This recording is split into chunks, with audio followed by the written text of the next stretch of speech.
먼저 한 가지 질문을 드리면서 오늘 말씀을 시작하겠습니다. 여러분들은 여러분들이 사시는 동네에 집 앞에 이렇게 가까이에 교회가 새로 생긴다면 교회가 생기는 게 좋으세요? 아니면 공공 도서관이나 수영장, 공원 이런 게 생기는 게 더 좋으세요? 조금 생각을 하고 그래서 축구장. 교회는 없으신가요 지금?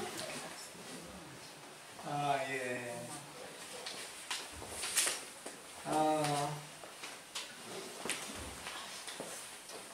예. 너무나 쉽게 답을 해버리시는군요. 이 질문은 2011년 8월 28일 주일 예배 때 제가 드렸던 질문이에요. 2011년 8월 28일이 언제냐면 가온교회가 창립한 주입니다.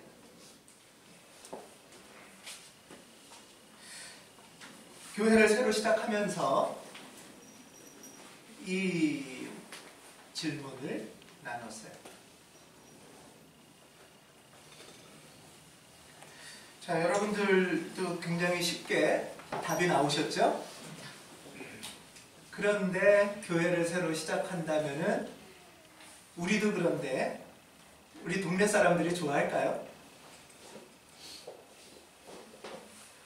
남들이 안 좋아하는 짓을 하고 있는 거죠? 예, 이게 현실이죠.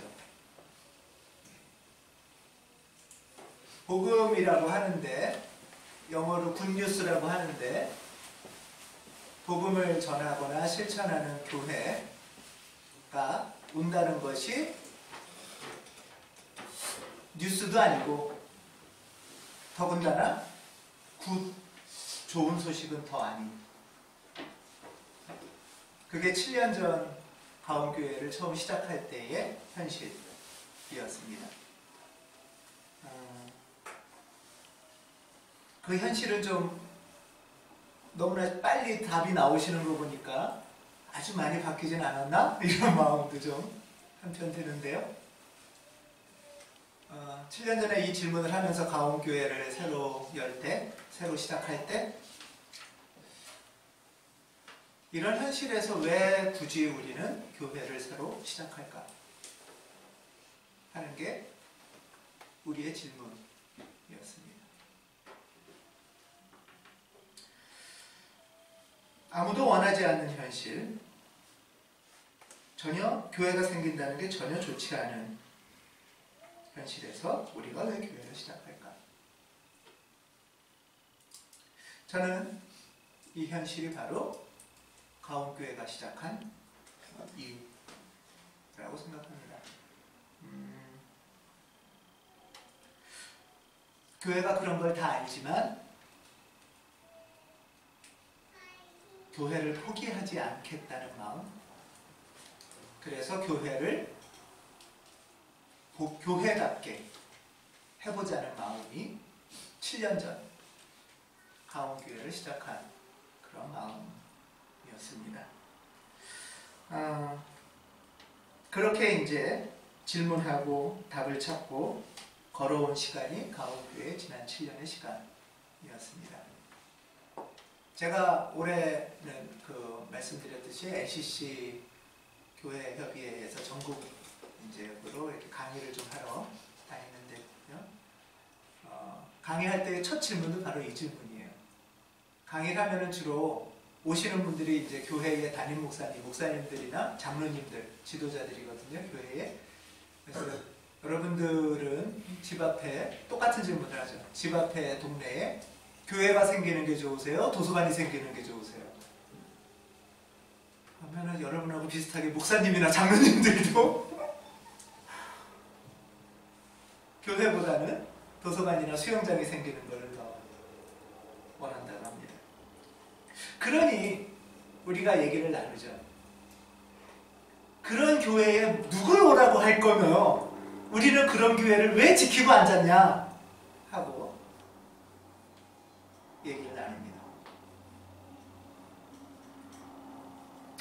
왜 우리는 그리스도인이면서도 교회보다는 도서관이나 수영장을 주저없이 택할까요? 저는 이게 굉장히 중요한 질문이라고 생각합니다.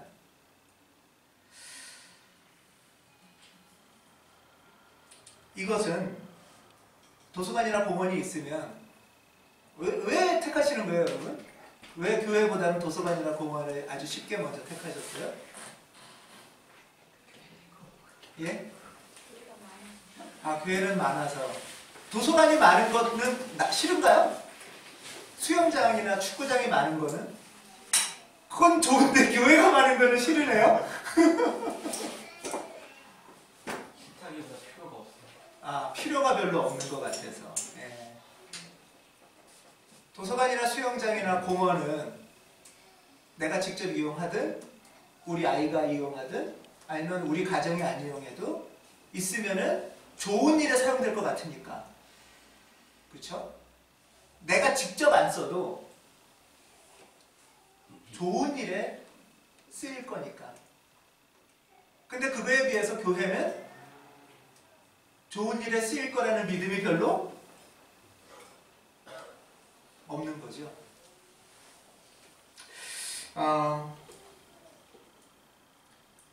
공원이나 도서관은 내가 직접 안 써도 다수 많은 동네 사람이나 이웃이나의 좋은 일에 쓰일 것. 그걸 다른 말로 표현하면 이렇게 표현할 수 있습니다.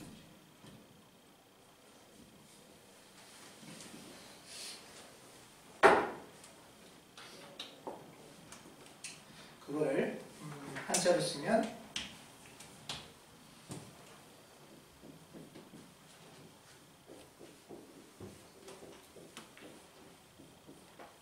아우 글씨가 잘 쓰려고 했는데 잘 안 써졌네요. 아, 박수 쳐주셔서 고맙습니다. 이거를 다른 말로 표현하면 공공성이라는 말과 연결될 수 있죠. 공공성이라는 말. 도서관이나 수영장은 공공기관이라고 하죠. 그렇죠? 교회는 공공기관이라고 생각을 잘 못하죠.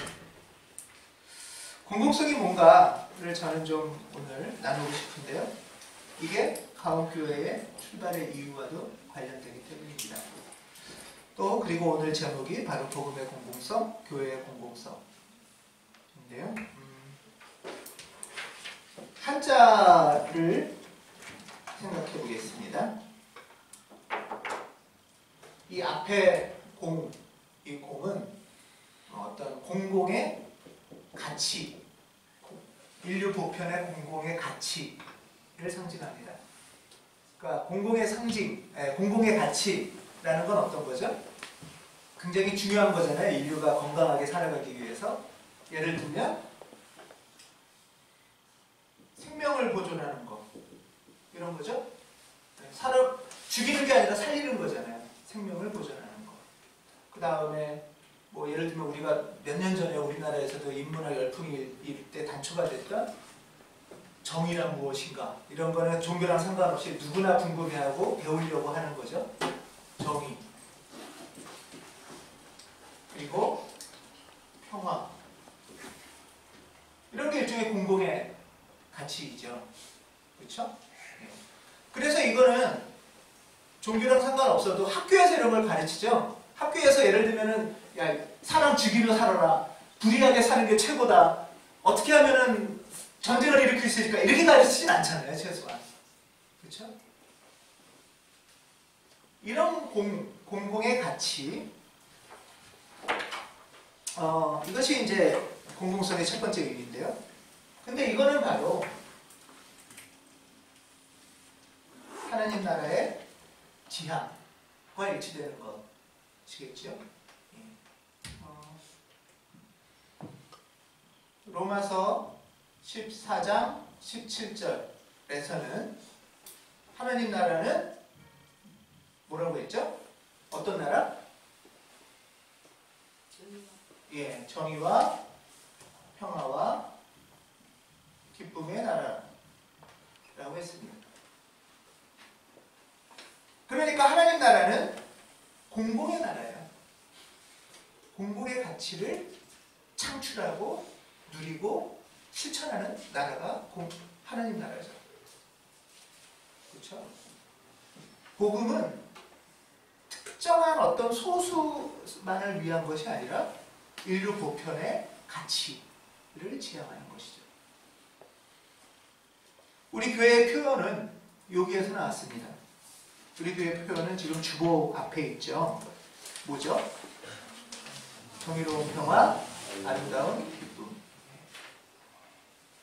그래서 우리는 바로 이 인류 보편의 가치, 정의, 평화, 기쁨의 하나님 나라를 지향하기 위해서 모인 사람들입니다. 요한복음 3장 16절은 굉장히 유명한 구절이죠. 요한복음 3장 16절 뭐죠? 하나님이 세상을 이처럼 사랑하사. 이 세상은 비록 어그러지고 부족하고 죄가 많지만, 그러니까 하나님이 이 세상을 포기하고 불벼락 물벼락으로 날려버리는 게 목표가 아니신 거죠. 부족하고 어그러지고 죄악이 가득할지라도 하나님은 세상을 포기하지 않으시고 이 세상을 사랑하셔서 그 아들을 보내셔서 당신의 나라, 정의평화 생명의 나라를 이루시겠다는 게 하나님의 뜻인 거죠. 그 뜻을 전해주는 내용이 복음이고 그 뜻을 온몸으로 살아간 예수가 복음인 거죠. 그렇죠? 우리 주보 여기 앞에 보면 바로 이 정의평화 생명은 우리 교회만의 뜬금없는 구호는 아니고요. 이 한문은 생명, 평화, 정의는 장공 김재준 목사님이 1980년대에 쓰신 표현인데요. 한국 기독교가 어디를 향해 갈 것이고 참된 복음이 뭐냐라고 할 때 그 고민 가운데 답을 찾아갔던 그리스도인들의 공동의 토대, 출발점이 바로 이 정의평화 생명입니다. 우리가 예수를 믿고 하나님 나라를 지향하는 목표가 당신의 나라, 정의평화 생명의 나라를 이루는 것이다 라는 것은 이미 1970년대, 80년대부터 한국의 기독교인들 사이에서 공동의 출발점으로 이루어지고 있었습니다. 그리고 또한 이거는 그저 우리끼리 한국에서만의 얘기가 아니라 이 뜻이 1990년에 세계교회들이 한국에 모여서 세계교회 대회를 여는데요. 그걸 영어로 제가 한번 말씀드렸죠. JPIC라는 대회를 열었어요. JPIC에 너무 웃기죠? J는 정의의 J, P는 평화의 P입니다. 네, Justice, Peace, 정의, 평화, 그리고 Creation, 창조의 보전, 생명의 질서. 그래서 세계 교회의 기독 교회들이 한국에 와서 세계 교회가 무엇을 지향할 것이고 복음의 핵심이 뭐냐 할 때 JPIC다라고 선언을 했고요. 다시 이것을 확증한 게 2013년 부산에서 열렸던 WCC 세계 교회 회의였죠. 여기서의 표어도 생명의 하나님, 우리를 정의와 평화로 이끄소서. 이것이 2014년 세계교회들이 모여서 선언하고 기도하고 간구했던 표어였습니다. 이것은 뭐냐? 우리가 그리스도를 통해서 하나님이 우리에게 주실 부활 영생, 생명, 오롯한 삶을 살기 위해서 우리에게 필요한 통로, 길은 뭐냐 하면 정의와 평화라는 거예요. 우리가 생명을 얻기 위해서는, 우리가 삶을 살기 위해서는 정의와 평화의 길을 통해서 생명으로 간다는 뜻이에요. 이러한 인류 보편의 가치인 정의, 평화, 생명은 바로 그리스도 예수께서 우리에게 알려주신 복음의 가치이고 세계교회들은 이것을 확증하고 지향했습니다. 이게 바로 처음 말씀드린 복음의 공공성이라는 겁니다.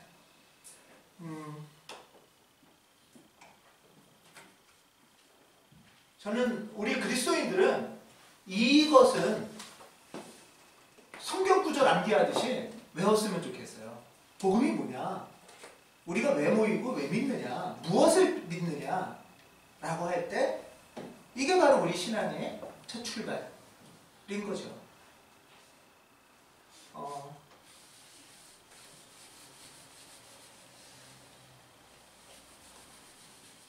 첫 번째가 이 가치, 정의, 평화, 생명이라면 두 번째 이 공의 의미에는 다수라는 의미가 포함되어 있습니다. 다수, 많은 다수. 자, 도서관이나 수영장을 우리 동네에 있으면 좋겠다라는 건 내가 이용할 수도 있지만 이용하지 못해도 있으면 좋은 거죠. 공원에 내가 맨날 못 나가도 공원에 있으면 우리 이웃 사람들도 나가고 우리 애도 크면 나갈 수 있고 그런 다수의 영역이라는 의미가 포함되어 있어요. 그래서 공공기관이라고 부르고 그런 공적 기관이기 때문에 공공의 재산인 세금도 내는 거죠. 그렇죠? 근데 그에 비해서 교회는 어떨까요? 교회는 어떻게 평가됩니까? 일반적으로 교회는 거기에 소속된 자기네들끼리만의 어떤 모임, 끼리끼리 자기네들끼리만 위하는 어떤 집단으로 평가받기 쉽습니다. 뭐 자기네끼리 모이는 것까지는 좋은데 자기네끼리 모이느라고 길 막히고 차 몰리고 매연 나오고 쓰레기 나오고 에너지 쓰니까 교회 생기는 게 점점 싫어지는 거죠.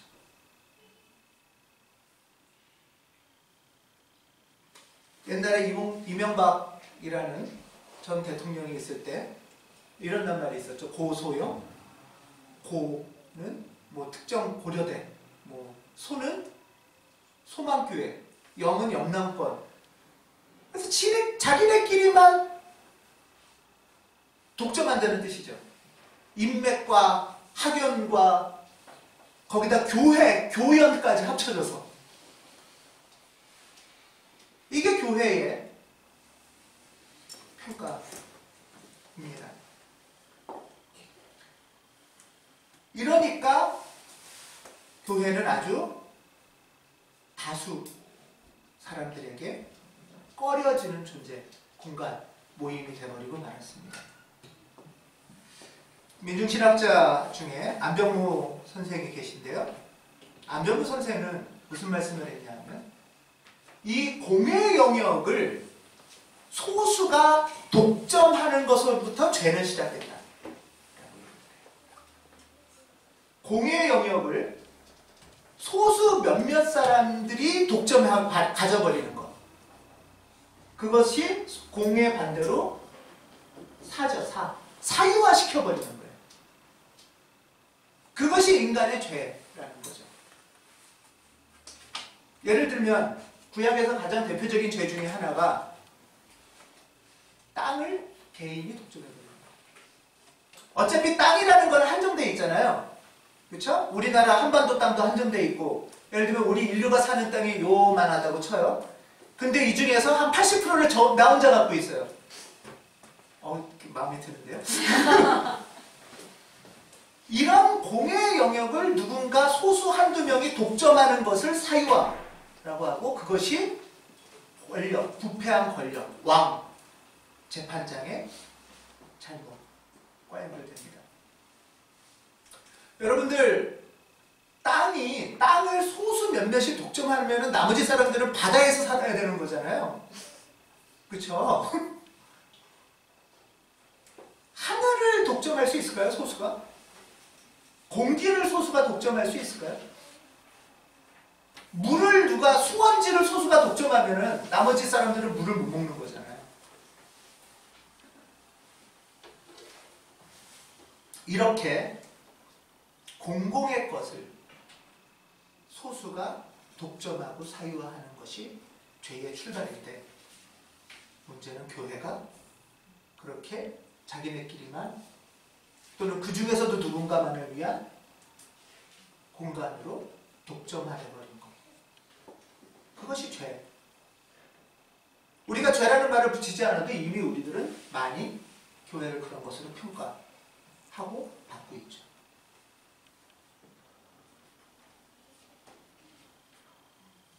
세 번째는, 공공성의 세 번째 의미는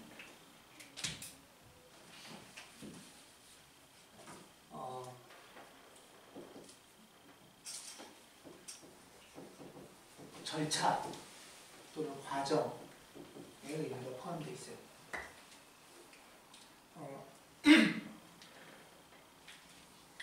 그러니까 토의나 합의 과정이 공공성에 포함되는 의미인데요. 예를 들면 정답이 이미 나와 있으니까 니네들은 생각하지 말고 나를 따르라 하면 그건 공공성에 부합하지 않는 거예요. 책의 내용에는 조금 한계가 있지만 책의 제목은 잘 졌다 싶은 책이 하나 있는데요. 무례한 기독교라는 제목의 책이 있습니다.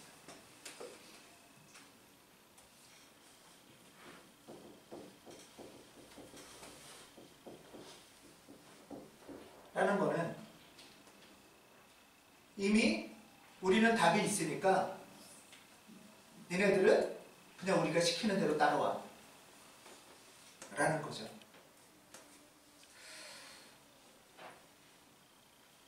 진리에 대한 과도한 확신이나 나만 진리를 알고 소유했다 라는 태도, 그러면서 상대를 좀 무시하거나 배타하거나, 말로는 표현 안 하지만 지옥 갈 것들 뭐 이러는 거 있잖아요.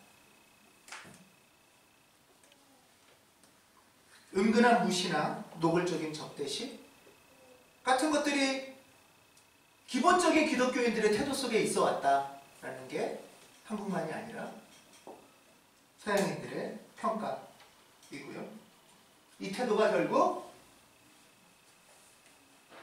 만만한 상대나 부족한 상대나 필요 없을 것 같은 존재는 없애도 되는, 전쟁을 일으켜도 되는 것까지도 나았다는 것이죠.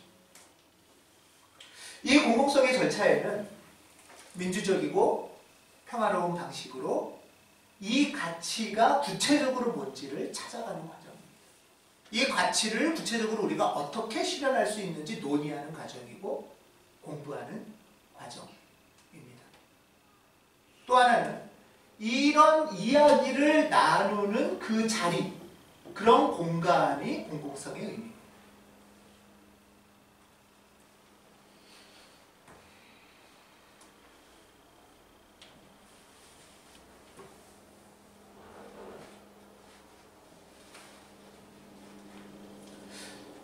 예수께서는 비록 이 세상이 죄로 가득 차고 부족하지만 포기하지 않으시고 하나님의 뜻에 따라 이 땅에 오셔서 하나님의 나라를 일구는데 앞장서셨죠.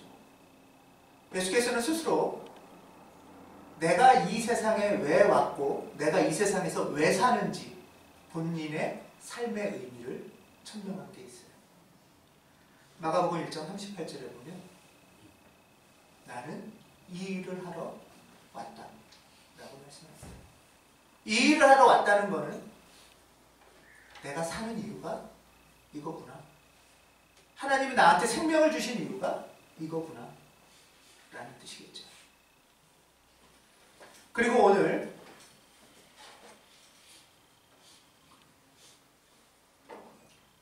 본문 말씀에 보면 부활 후 첫 주일에 부활하신 예수께서 제자들에게 나타나셔서 하신 말씀, 또한 이렇습니다.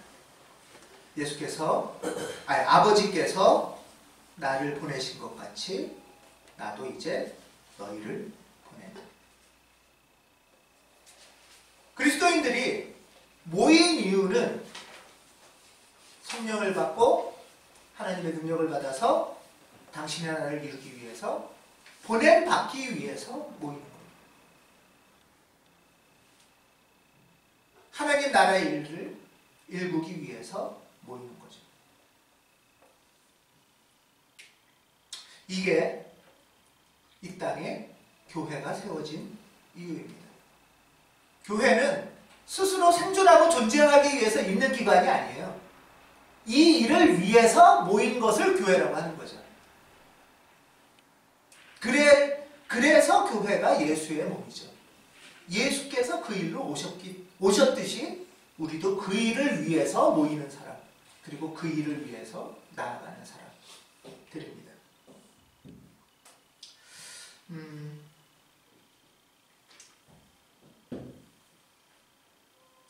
그럴 때 우리가 한번 생각을 한 가지 더 해볼 것은요, 여러분들은 이 가치를 지향하면서 내 삶에, 우리 삶에, 마을에 정의평화 생명의 걸음을 걷기 위해 우리가 모이는 거잖아요. 여러분은 가온교회 오기 전보다 가온교회로 모인 다음에 조금 더 그 걸음에 격려도 받고 지향도 받고 또 지혜도 얻으면서 용기도 얻으면서 조금 더 그 길에 올라서는 용기가 있으셨는지, 그런 격려를 받고 지혜를 얻으셨는지 우리가 물어볼 수밖에 없습니다. 가온교회가 이제 7년이 되는데요.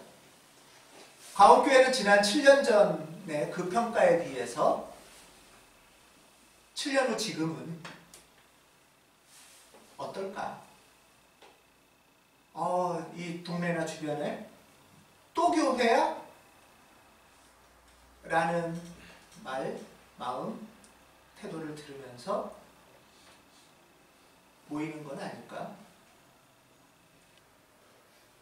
우리를 스스로 저는 돌아봐야 된다고 생각합니다. 먼저 우리 각자를 좀 한번 생각을 해보면 좋겠어요. 여러분은 가온교회가 있어서 그 덕분에 여러분의 삶이 조금 더 무엇이 옳은 것인가 고민하고 또 질문하고 기도하는 삶에 좀 더 용기를 얻으셨는지, 또 가온교회 공동체를 통해서 당장 문제가 실현되지 않지만, 해결되지 않지만 평화의 걸음이라는 게 무엇이고, 어떻게 하면 내 안의 평화, 또 우리 가까운 가족이나 사랑하는 사람과의 평화, 또 조금 더 나가면 이웃과의 평화로운 걸음을 무엇일까 찾아가는데 조금 더 애씀을 받게 되셨는지, 그를 통해서 나나 우리 아이나 가정이나 동료가 조금 더 자신의 생명을 존중하고 주목하고 격려하고 용기를 얻는 그 길에 가온교회가 쓰임을 받았는지, 저는 먼저 간단히 말하면 이거죠. 가온교회가 우리한테 여전히 필요한지 라는 질문입니다. 가온교회라는 교회가 여러분들 집 앞에 다시 생긴다면 여러분들은 도서관을 택하시겠습니까? 교회를 택하시겠습니까? 이 질문이죠. 여전히 교회가 도서관만 못하고 수영장만 못하고 공원보다 못하다면 우리는 둘 중에 하나를 해야 될 겁니다. 포기하거나 안타깝게 여기면서 길을 찾거나. 있던 교회니까 꾸준히 있는 것, 그것은 하나님의 뜻이 아닐 수 있습니다.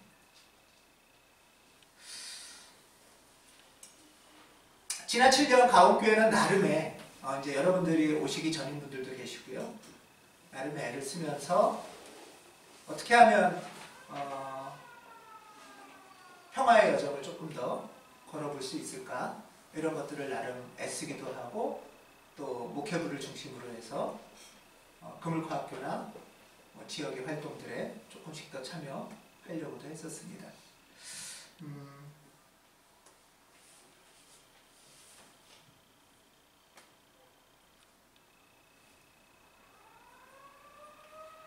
저는 가온교회가 이제 7년을 맞이하면서 우리의 삶에 하나님의 나라를 이룬다는 구체적인 것에 대해서 조금 더 깊고 진지하게 고민하기 시작하면 좋겠다는 바람이 있습니다. 예를 들면 요즘 청년들이 뭐 연애도 하고 또 조금 결혼한 지 얼마 안 되는 분들도 있고, 연애나 결혼에서 정의평화는 뭘까요, 여러분?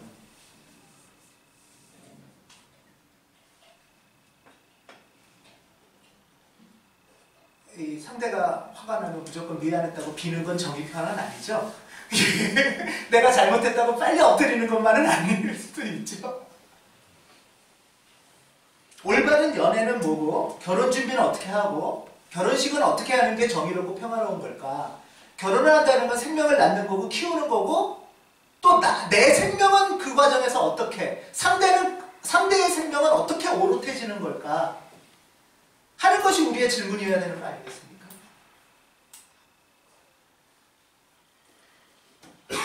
이들에게 신앙의 선배들은 정의롭고 평화로운 육아는 어떻게 하면 좋을지, 교육은 어떻게 하면 좋을지, 주거 문제는 어떻게 해야 될지, 직장에서는 사실은 훨씬 어려운 과정이죠. 직장에서는 어떤 선택이 가능한 건지. 아마 30대 가정들에서는 이런 질문들이 많이 있을 거고요. 또 우리 교우들이 많은 40대 분들은 어떤 과제와 질문이 있으십니까? 그냥 막연함이 아니라 구체적으로 내 삶의 과제를 주께서 원하시는 이 질문과 어떻게 만날 수 있을까? 50대라면은 뭐 이럴 수 있나요? 조금 있으면 이제 은퇴도 생각해야 되고 노후도 생각해봐야 될 나이가 서서히 되는데, 근데 30부터 55세까지 일한다고 해도 25년이잖아요. 근데 55세부터 치면은 또 25년은 살잖아요, 보통. 그렇지 않나요? 그래서 여생이나 노후라고 할 수 없는 새로운 삶을 어떻게 고민하면서 찾아갈 수 있을까? 저는 그리고 이러한 과제가 단지 혼자서는 고민한다고 기도한다고만은 해결이 될 수 없는 커다란 과제들이라고도 생각합니다. 어떤 과제는 시의 시장이 바뀌어야 해결되는 과제도 있을 수 있고요. 회사 사장이 바뀌어야 해결되는 과제도 있을 수 있고요. 그렇죠?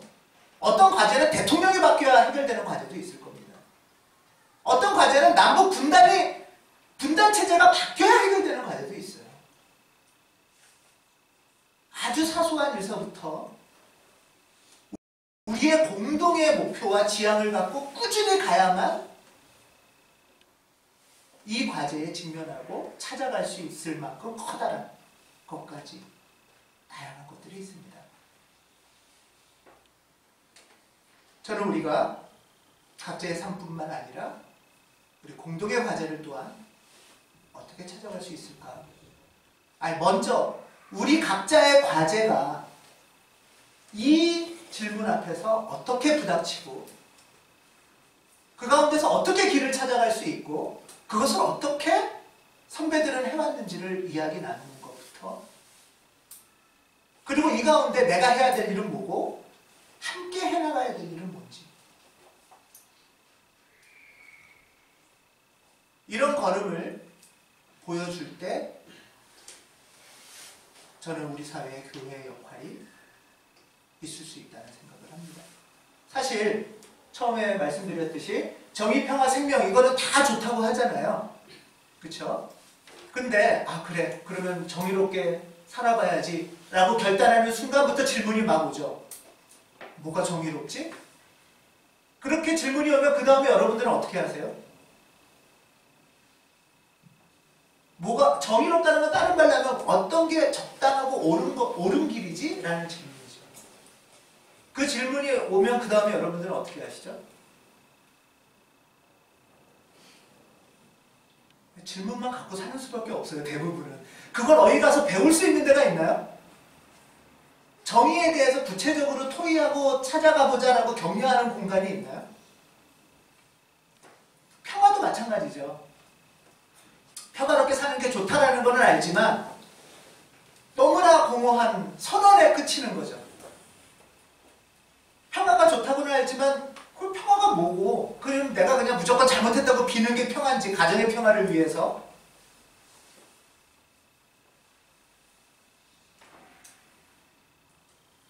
저는 교회는 이 질문을 갖고 매주 모이는 공공의 교육훈련 기관이다 라고 생각합니다. 사실 모든 시민사회단체나 제3섹터라고 말하는 영역은 특별히 이것에 대한 가치지향에는 거의 합의되는 부분이 있죠. 이것이 나쁘다 하는 데는 거의 없잖아요.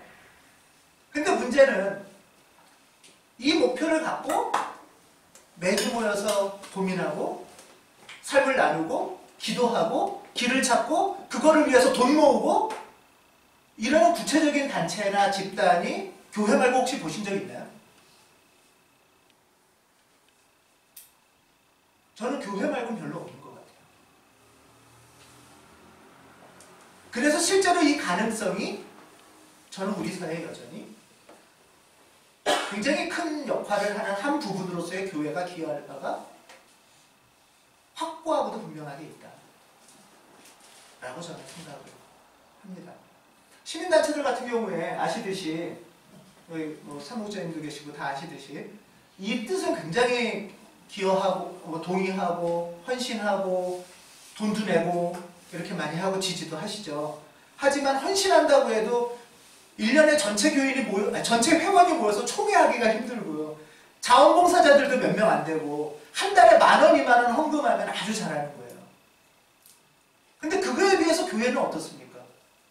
매주 시간도 내고 어떻게 하면 더 잘 살고 올바로 살고 평화롭게 살까를 위해서 돈의 10분의 1, 수입의 10분의 1도 내고 우리 애도 여기서 키우려고 하고 이렇게 실제적이고 구체적인 기관으로서의 교회. 이 교회가 어떻게 내 삶과도 관계가 되고 우리 공동의 삶 그리고 우리의 미래와도 연결시킬 것인가 하는 것이 바로 저는 예수의 미션이었고 예수의 몸을 닮은 교회의 미션이라고 저는 여전히 믿고 있습니다.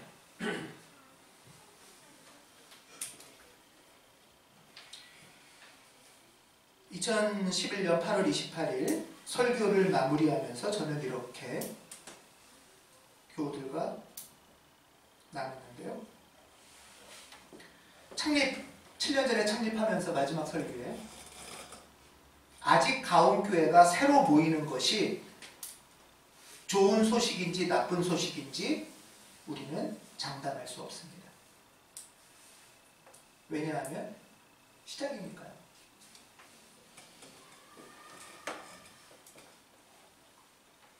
그러면서 7년 전에 이렇게 기도를 했습니다. 진정으로 우리의 모임이 우리 자신에게, 가족에게, 그리고 이웃에게 좋은 소식이 되기를 진심으로 기원합니다.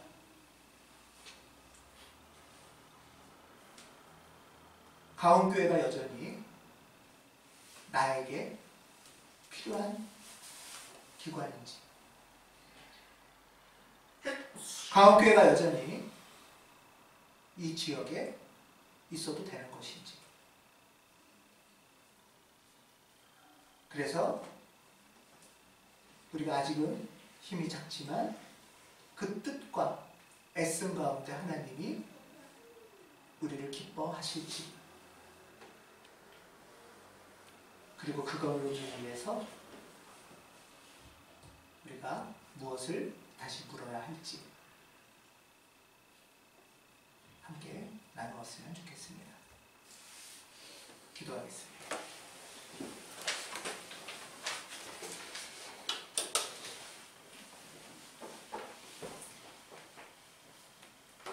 하나님, 주께서 우리에게 주신 복음을 복음답게 살 수 있도록 도와주시옵소서. 당신의 교회를 교회답게 세워주시옵소서.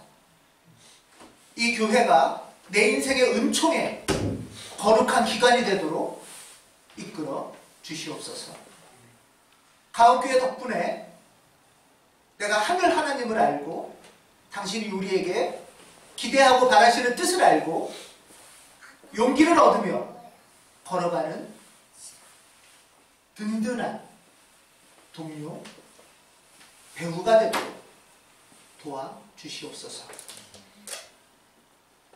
가옥교회가 이제 7년이 되어갑니다. 당신에게 다시 묻고 구체적으로 길과 뜻을 찾는 우리 되도록 도와주시옵소서. 주 예수 그리스도의 이름으로 기도드립니다.